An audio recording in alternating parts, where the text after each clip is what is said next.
What's going on, hustlers? Daycan Dave here, back to you guys with another video. Today I'm going to be giving you guys 5 years worth of government contracting advice in 5 minutes.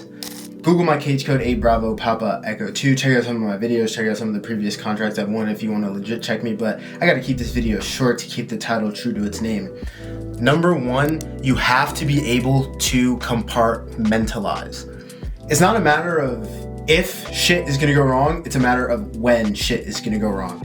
And if shit hits the fan on Thursday, because it will, then you have to be able to go into work on a Friday, and despite your manufacturer having really shitty terms and you not being able to come to agreement with them on Thursday, you cannot let that spill into your conversation with a different manufacturer on Friday, despite one contracting officer maybe not giving you the extension when you submitted that PAR. You cannot let those implicit biases spill into your conversation with the different contracting officer that you're going to speak to on Friday. You have to be able to separate the pain, the stress, the anxiety, the fear, the doubt from the work itself. And when I say compartmentalize, you also have to be able to separate the results from the process. Like, if you are process driven, you will beat somebody who is results driven 10 out of 10 times every day of the week and twice on Sunday. Number 2, you have to understand that this is a sales pipeline business. So a lot of people talk about the dichotomy of active income versus passive income.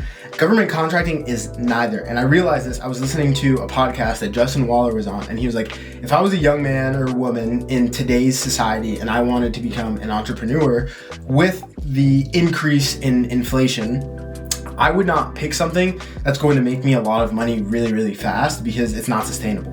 He said that he would pick something where the work that you do today is going to pay you tomorrow. So how is that applicable in government contracting? Well, we guarantee that you're going to win your first contract in 45 days or less if you work with us. However, one thing that we do not tell everybody is that if you start working, this video is going to come out in March. If you start working with us in March, the stuff that you're going to submit is going to get you paid in April, May, June, July. But what that means is you have to understand, if you want to reap the benefits of that consistency, you're going to have to submit bids for an extended duration of time at a very steady clip. So what I mean by that is 10 bids a day, 10 bids a day, 10 bids a day for weeks on end. And if you want to have that lifestyle where you have systems in place and now you have an account manager and then you have a packaging guy and somebody working in the warehouse and they're outsourcing all of that, and you have contracts coming in on autopilot, or you have a conveyor belt, as Sam likes to say, you got to understand that you're building a pipeline and you have to fill the pipeline. My dad says you cannot harvest in the same season that you plant. Number 3, you have to move the needle. I cannot stress this enough. This is probably my favorite tip of the whole video. So the 80-20 rule, right? Or the 20-80 rule, however you want to look at it.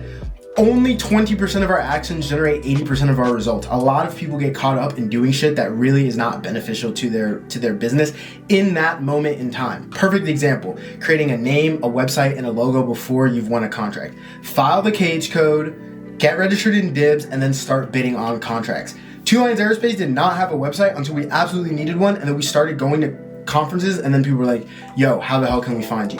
Namia did not have a website until I started speaking on different podcasts, and then people were like, yo, how do I get in touch with you? Do things that move the needle. And in the beginning stages of the business, it's going to be getting RFQs and submitting bids, straight up. And then maybe a little bit later, it'll be, okay, business development, which is gonna lead me to my next point, pounding the pavement. But focus on the 20% of actions that are actually going to generate dollars, right? Put money in your pocket. So ask yourself when you wake up, who has my money or what has my money? What do I need to do to put money in my pocket? Number 4, pound the pavement. So I put this one kind of at the semi end, right? It's the penultimate tip.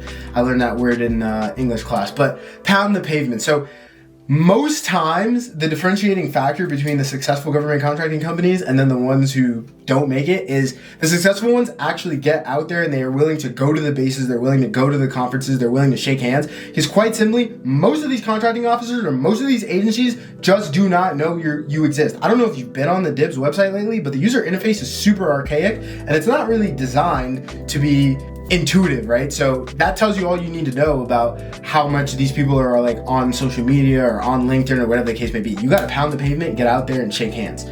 Number 5, and this is a patented tip of ours. This is some IP of Namiad. The noise. And what do I mean by the noise? Everybody wants to talk about forecasting, speculation, news articles, what administration is in office. Hell nah. We base all of our research, all of our market research, everything that we do to pick products off of past patterns. We look at previous spending patterns. We look at procurement history. We're examining FPDS. We're looking at the relationship between price and quantity. We're looking at how frequently the government's buying this stuff. So do not listen to all the stuff that you see on the news. Go look at the past patterns for whatever product market you're procuring. Thank you so much for tuning in. Not only am I looking forward to your success, I'm absolutely sure of it. Let's go print those dollars.